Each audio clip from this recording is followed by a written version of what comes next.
បើថ្ងៃនេះមានរឿងខកចិត្តរឿងអាក្រក់មិនមែនសុទ្ធតែអាក្រក់ទេ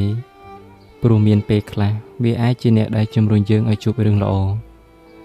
ហើយរឿងល្អក៏មានពេលខ្លះវាមិនមែនសុទ្ធតែល្អដែរពីព្រោះវាអាចកើតជាហេតុនាំឲ្យយើងទៅជួបរឿងមិនល្អដូចគ្នាប្រសិនបើថ្ងៃនេះមានរឿងមិនល្អកើតឡើងមានរឿងមិនសប្បាយនៅក្នុងចិត្តជួបរឿងបរាជ័យមានអារម្មណ៍ថាខកចិត្តឬខកបំណងខ្ញុំជឿថាវាក៏ជាថ្ងៃមួយដែលយើងចង់បោះបង់ជាថ្ងៃដែលយើងអស់កម្លាំងលែងចង់ទៅមុខជាថ្ងៃដែលគ្មានសង្ឃឹមហើយជីវិតដែលគ្មានសង្ឃឹម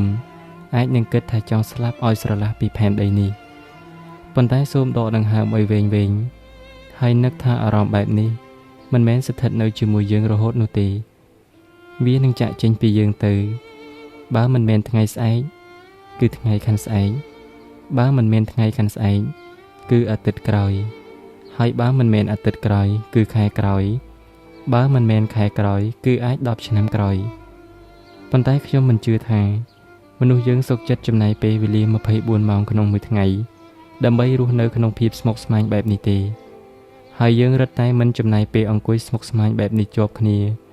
រហូតដល់រាប់ឆ្នាំឡើយគឺវាពិតជាមិនអាចទៅរួចប៉ុន្តែបើមានពិតមែននោះគឺជាមនុស្សដែលខ្ជះខ្ជាយពេលវេលាបំផុតក្នុងមួយថ្ងៃវាអាចមានម៉ោងខ្លះយើងមិនសប្បាយចិត្តក្នុងមួយសប្តាហ៍វាអាចមានថ្ងៃខ្លះដែលយើងស្មុគស្មាញក្នុងមួយខែវាអាចមានសប្តាហ៍ខ្លះដែលយើងកើតទុក្ខខ្លាំង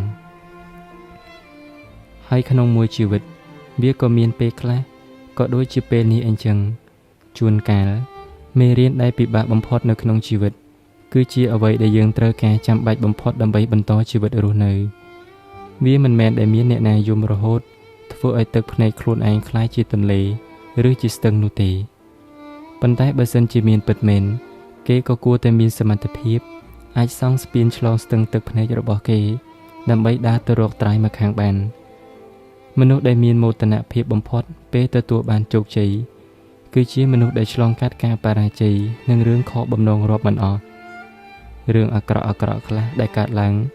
គឺដើម្បីជំរុញយើងឲ្យខំប្រឹងស្ទុះក្រោកចេញទៅរកកន្លែងដែលល្អប្រសើរជាងនឹងមនុស្សយើងពេលមានភ័យខ្លាំងក៏ស្ទុះងើបក្រោកឡើងសូមចាំថានៅខណៈពេលដែលយើងកំពុងតែស្ថិតក្នុងស្ថានភាពលំបាកនិងអស់សង្ឃឹមខ្លាំងក្នុងជីវិត